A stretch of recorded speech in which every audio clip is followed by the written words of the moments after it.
Welcome to Historically Speaking. I'm your host, Michael Dwyer, and before we begin this show, I must pay a tribute to Jim Davidson. Jim Davidson was the founder of Historically Speaking in 1999. I had known Jim for many years, having taught some of his grandchildren. And I was on the program quite a few times. And here we have a picture of us in the old studio at the vocational school in the winter of 2001. And since then, the show has continued, and we are going to be recording episode number 195 today.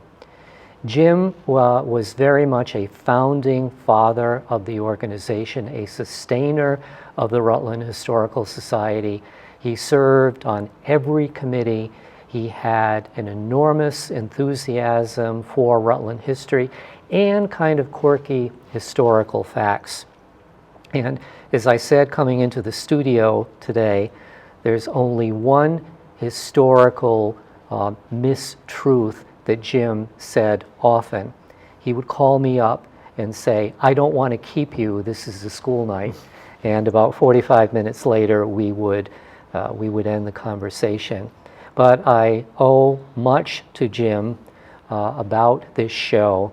And it was he who called me in 2018 after I had retired from teaching and asked me if I would consider hosting the show. And I said, let me think about it. 6 months have passed, 6 months passed, and we know the rest of the story. So Jim is a figure that will be greatly missed. Today, my guest is Richard Elnicki. We have a long association going back to Richard's years in the classroom as my student, and I know that he collected postcards. And one that I would just like to start with is one that he gave me several months ago of the Pittsford Congregational Church, and we determined from the style of the postcard and the writing on the image itself that it was more than a century old. And since you see this almost every day, what do you think is different about the church? Is essentially the same, but there are two specific aspects that show change over time. To me, it looks like the front door, the entrance. The entrance is the same, okay, but as you go up to the first roof line of the tower, you see a balustrade and pinnacles there. That's gone. Oh, okay. It's less maintenance. And I didn't know until a couple of weeks ago when Dave Swift, who was long taking care of the star at the top of the church, the Gothic window you see over the door has nothing behind it. Oh. It's painted black. Oh, okay. Yeah, and that is just there for an architectural flourish. The other thing that changed over time is to the left of the image, you see a porte cochere, which is a covered door. And once upon a time, that was wide enough for carriages to pass under it and discharge people in the rain. So that is shortened up a little bit, but otherwise, the rest of the church looks amazingly the same. Yeah. Now, two funny things I just want to share about my own postcards, and we'll see if there's time later. But at the left here is my grandmother. In about 1910, she had a friend who owned a photographic studio. So I have a lot of pictures of my grandmother's youth. But this one was finished as a postcard. Huh. So yeah, just think of going to a studio, having pictures of yourself, and mailing it to a friend. So who knows, maybe someday my grandmother will show up on eBay with an image that was that she sent to a friend. And this is a picture in my family photo album of an iceberg off Cape St. Charles, Labrador. But the part of it that's really interesting is the message. This was written to my dad when he was 9 years old from his father. Now, my grandfather was of that generation, like your great-grandfather, always dressed up with a tie, man of few words, and he was stationed with the American Naval Base in Argentia, Newfoundland, at the beginning of 1941. He was to provide a naval barracks for the United States Navy. And he told my grandmother at the time, there's something going on here, you mark my words, we're going to be involved with the UK in the war. And later it came out that Churchill actually crossed the Atlantic by submarine and met FDR at this place. And man of few words, communication from my grandfather, best regards from father. That was the beginning and the end of the message. So let's look at your images now and why you chose them. So here's the first one, the Sherburne Pass Highway. And why this one? What do you think is interesting about this? Well, I mean, it's, compared to what it looks like now, I mean, my God, it's like just a completely different, I mean, you got the nice little fencing along the road there, and it's, and that's Killington in the background, right? Right, so. Yeah. This is probably when it was still a dirt road. And, you know, it was quite a feat of engineering to get through the pass. And from looking at postcards just a little bit, postcard history, this is what they call a linen finish. Oh, okay. Yeah. So this was probably an upgrade to the cheaper type of postcard. And this was done probably in the teens. So this is roughly 110 years old. Oh. And this one, I think, is of a similar vintage, as you can see, of the Clarendon Gorge long trail, probably from the teens as well. To me, it looks like a linen finish. And since most people's photographs were in black and white, this was a multi-step process to have color on them. And to think that this is an inexpensive image from roughly 110 years ago, it's good quality. It is, yeah, definitely. The colors certainly have held up. Yeah. Do you know where this is? You know, I don't actually, and it's being that I live in Pittsford, you'd think I would, but I actually don't. Well, I will have to go along Main Street at some point because it looks like a lot of houses that are right along Main Street near Lothrop. Oh, yeah. And it looks, we could probably find that out. So between the two of us, we've got to find out. It's not painted this color, and maybe that's what throws us off. But this comes from the era, we've seen a lot of these images before, of itinerant photographers would come around, and they would literally knock on your door, and they would say, I'm going to take a picture of your house.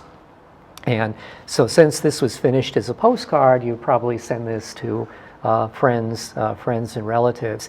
And if you look at the attic window, there's something kind of creepy about that. It almost looks like there are people in it. It does, yeah. Like something you'd see on the Addams Family. Right? How about this one? Yeah, this is well, the village green, right? Yes, so, but it's just a lot more trees there. Than so this is taken, so the photographer was probably on or near the front steps of the Congregational Church. Oh, yeah, okay. What's different, of course, is the green is bisected in the middle. I don't think in the same way that it is today. And if you look in the middle of the picture, where you have obviously a 2 or more story building with balconies, that's where Kamuta's is today. Yeah, okay. And that, I think it was a tavern or an inn. So this is one that if the Pittsford Historical Society doesn't have this one, we would want to make sure that they get it there. Oh, definitely, yeah. Yeah, in Waitsfield. A pretty drive in Waitsfield.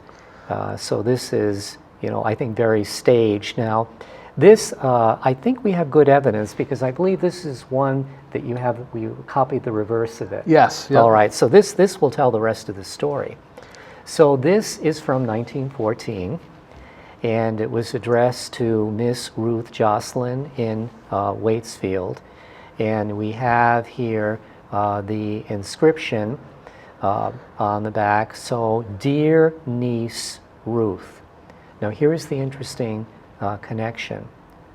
Ruth was the mother of Jocelyn Chutter Frost. Okay, yeah. So this is probably part of a collection that came from the Frost's house. Right. And with something like this, and I was talking with a friend about this yesterday, very dear friends of ours moved, and part of the downsizing, what do you keep, what do you throw away? And my friend had her grandparents' postcards, and they were in a nice shoebox. And when we have enough time to do this kind of thing, I think when you have a series of postcards from a single person or between two people, put them in order, and you can kind of unfold the story in that way. So this is more than people write, best regards from father, having a great time here, wish you were here. This is really a letter.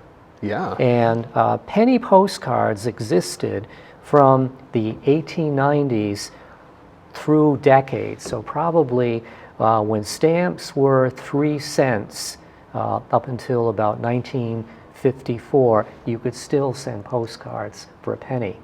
Wow. So at one point it was estimated when postcards really took off at the end of the 19th century going into the early 1900s, there were 3 times as many postcards sent as was the population of the United States. Oh, wow. Yeah. So think about it. Long distance phone calls were virtually unheard of. How much would you send in a telegram? This was a quick and efficient way to communicate with people. And the other thing that I think is wonderful about postcards, this is a historical archive. This is a survivor of what people thought, felt, expressed. In our world of texts and tweets today, what's going to survive? Right, exactly, yeah. So here we have a boat landing in Long Point, Vermont, and this is even more interesting because I know to whom this was sent. So this is Jocelyn Chutter Frost, who was at a Girl Scout camp in 1940. So we know her children, and I'm sure they would love to see a copy of this. And here, I think this is the aunt who was the recipient, the aunt or the mother of the card that we saw earlier, Next Generation. So it says here, "Where we tie up our 4 boats, can you help warm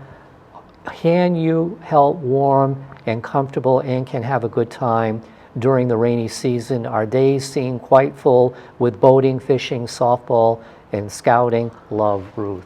It takes a little bit of time to read to read the cursive here. And here is another one. We won't even attempt to read all of this, but this is part of that same family's connection between the Jocelyns, the Chutters, and then the family that became Frost. And again, we can see here part of this catalog here from 1919. So it's cool when you have postcards that have actually been sent to someone. You look at the postmark on it, and that the postcard is certainly at least that old. And if I'm going too fast, just slow me down. Oh, no, this is great, though. Now, typical shot of proud public buildings in a town like Middlebury, we have the Bixby Library, and here it's amazingly unchanged. So when you think of all the features of classical architecture, you may remember from the American Studies. Do you remember your architecture project when you had to go out? Oh, and go photograph the different photograph buildings. Yeah. So this is not a quiz, but you can see Yeah. the Doric Ionic pilasters, the triangular pediment, the symmetry of it. So a wonderful building that is largely unchanged. Now this is from, I would say, probably from the 30s. Yeah. And I think it was, what do they call the old tows? They didn't actually, because they weren't electric. No, they weren't. And there's an old abandoned one in Florence as well. Yeah. But, yeah. So how do people get to the top? Was it a crank? Was it an engine maybe? It might have been an engine, or I can't imagine it was humans pulling us, because there have been a lot. But yeah. So that's certainly a vintage. And this is probably when the ski lifts were new. Now let's talk about this image, and why would this be in the news today? It was, well, I can't remember off the top of my head, but I did hear some stories recently, so yeah. Yeah, well, I think that this really, in the first three words, captures the controversy, because the Mead Chapel, most of the time, people in referring to this would just say the Mead Chapel. So perhaps 2 years ago, it was undedicated because the Board of Trustees made the decision, since Governor Mead had supported eugenics. That's right, yes. We take him off, we unname the chapel.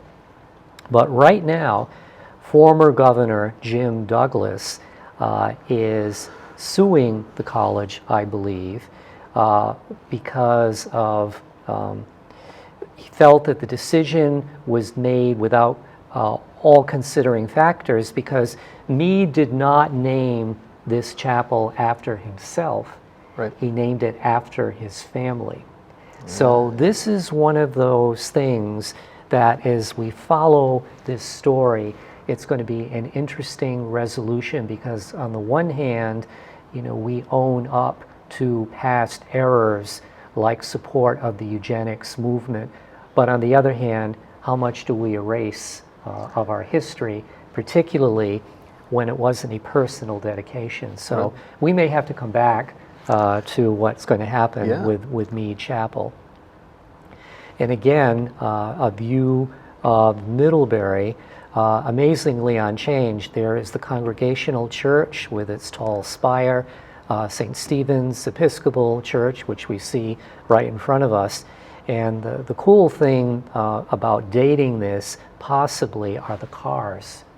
And I would say that we see a horse-drawn conveyance there, and I'd say those cars are right around the World War I era.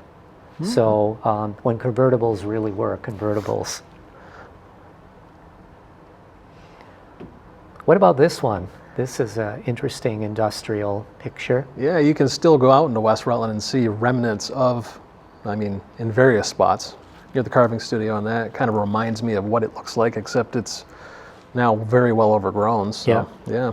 I wonder if these blocks were used for building, or could these be further mined for gravestones? I don't know. Oh, true, yeah. And when you think of all the Vermont marble coming from West Rutland and Proctor, that literally went all over the country. Pretty amazing to think about. Yeah. Now you chose this one. What's? Well, see, now this one, I was a little confused with this one. I looked at it and I said, well, I'm going to send it along, but I'm not sure exactly what's going on. I'm under the impression that it must have been a natural disaster of some kind that unfolded here. That's what I didn't think of that, so I'm glad you said that, because when I looked at this, I thought, oh, is this a logging operation? But you're right, because it looks like in the middle of it, it's probably a rail line or a bridge. Yep. So I would make you a friendly wager to be investigated further that I bet this was an image taken after the flood of 27. Okay, yeah. Which did so much to disrupt Vermont transportation in ways that we can only imagine until Irene hit us. So that's a good one, and you'll have to look at the back of this. Obviously, if it had something written on the back, you probably would have noticed. Yeah, I have them out in the lobby actually, so I can definitely Okay. check on Yeah, it. we'll. Yeah. So that's, your eye was better than mine with this one. In Bird Mountain in Castleton, and interestingly, here you have the postcard image, but I wonder if someone, in your original, did someone type it on the postcard?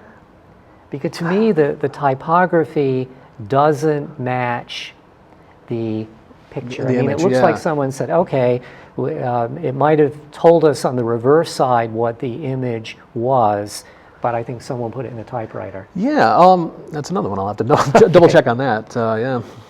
So with these, knowing that you collect many things, what is it about postcards that draws you into them? Well, I mean, they're a little glimpse into history, and especially when you have the ones that have any kind of information on the back, writing, you get to learn a little bit about the person, what they were thinking at that point, and I just have always found that stuff kind of just fascinating. I love history anyway, so yeah. Well, there's lots of them. They're easy to store. If you buy them, they're affordable. The only postcards that I've ever bought are ones to send, or, and I'll probably get to this in a minute, anytime that I went to a museum or a historical site, I would buy them for classroom use. And in my last year of teaching, I went to several historic places, and I said to myself, I have to stop somewhere because, what am I going to do with 8 images from this historic site when I don't have a bulletin board to put them up on anymore. And this takes us into my box here that I brought today. And my postcards collecting me really began thanks to my father, who was a physician. And back in the 60s, when people traveled, particularly to South America, Central America, Dad would give them shots, so anti-cholera shots, and he would say to them, send my son a postcard, he collects stamps. So I would get various postcards from people, and the purpose in sending me a card would be for the stamp. So this is from Morocco with a camel on it here. And the person who sent it to me, it came with postage due, so they didn't put enough stamps on it in Morocco. And it said, I wish you could be here, Michael, and try a ride on a camel like I did today. Regards, Ed. I don't know who Ed is. So this is from 1968. I was just 8 years old, but it's a great little souvenir. So for years, people were kind enough to send me postcards. I really loved getting them. And there are other times that, as I said, I would go to places and buy postcards. But the interesting story here about this box and these 2 people that you see is that at the left of the image here, you see Sister Shirley Davis, who was the principal of MSJ for many years. She was principal when I was there for my 5 years of teaching. And at her right is Sister Mary Clementine Sikora, who was the librarian. She was born in 1894. She came from McConnellsville, Pennsylvania. And in my first year of teaching, she was still the librarian at 89 years old. Wow. So my classroom was just 2 doors away from the library. And Sister Clementine took her role as guardian of decency and morality very seriously. Every magazine that came into the library, she would have to go through it first. And if there was something that she didn't like, she took scissors to it. So you can imagine what Sports Illustrated looked like by the time the kids saw it. But she was very kind to me, and in the early days of my teaching, you can see from her stature here, she was a very tiny lady, maybe only 4.5 feet tall. And sometimes she would just stand in the doorway and listen. So afterwards, she would say to me in this very soft voice, Mr. Dwyer, always called me Mr. Dwyer, I have some materials for you. So from a lifetime of teaching, she gave me all her postcards. Oh, wow. So probably half of what you see here in the box are mine, and half are Sister Clementine's. Huh. And it's really wonderful. But one of two things I will tell you about her overseeing of my teaching. There was a teacher at MSJ, I'm not going to tell you her name because she is still alive today, and she was in charge of paper. Now in the 80s, MSJ was on a tight budget, so you were given X number of pieces of paper and they had to last the week. Well, I always ran out of paper because I was having kids write. So I went into the library and I said, Sister Clementine, I don't know what I'm going to do. I don't have enough paper and I've got 2 more classes to teach. She said, oh, I have some scrap paper for you. So she goes into the library storage room and she comes out with this yellow paper. Your students can write on this. I turn it over and it's a 1923 Vermont Life, not Vermont Life, but like that, Vermont calendar. Oh, wow. And I said, Sister, this is a historical artifact. We're not going to write on a 1923 calendar. So I was able to persuade the powers that be, you know, we can sell a couple of these calendars and you can buy me paper. Get some paper, yeah. But the other thing that was really a sweet story, one day when she was standing in the doorway and I was about ready to teach the Spanish-American War, and I had given Sister a copy of a poem that my grandfather's grandmother wrote in 1898. So I left it on her desk and I said, I'm going to read this poem to my students. So she came back into my room and said, oh, your mother wrote a beautiful poem. Well, you know, in 1898 it could have been her mother. But she said, oh, I have slides of the war. So I couldn't imagine what she had. She had original glass slides from 1898. Wow. That were on these wooden frames, and you would, back in 1898, it was probably a candle, like you see lantern slides. Yeah. So I actually used those to teach about the Spanish-American War with contemporary illustrations. Wow. And Sister retired after my first year at MSJ. She felt that she should retire at the age of 90. She became sick in July and then passed away that fall. Oh, so it's wow. amazing that, never missing a day of work until she was 90 years old. So it's wonderful for me to remember Sister Clementine, and maybe someday it can be a sequel to all of this, that I can put the Sister Clementine collection together, because some of them go back to the World War I years. So as 2 small examples here, this is a card that came from her nephew of Beauvoir, which is Jefferson Davis's home in Biloxi, Mississippi. And here is another one from Colonial Williamsburg. It's really nice to have all of these, and you have inspired me, Richard. I really should do more with this, but it's finding time. Well, there to do is all that, of these yeah. things, but yeah, you it have a would box. be good. They have a box of history there, so yeah. Yep, and it'll be interesting for us to follow through on some of the little mysteries that you have tapped into today. One more thing about Sister Clementine. She had a sister, a biological sister, who also taught at MSJ. I never knew her. She died a few years before I came on board. But Sister Clementine's real name was Anna. And her sister, who became Sister Vincent, her real name was Clementine. So back then, MSJ was a polling station, and the 2 nuns would go down to the polling station and they would have to give their real names. So Sister Vincent would say, I'm Clementine Sikora, and Sister Clementine would say, I'm Anna Sikora. Wow. Huh. So great people to have known. They certainly enriched my life, and thank you for being our guest today. Oh, thank you for having me. You're welcome.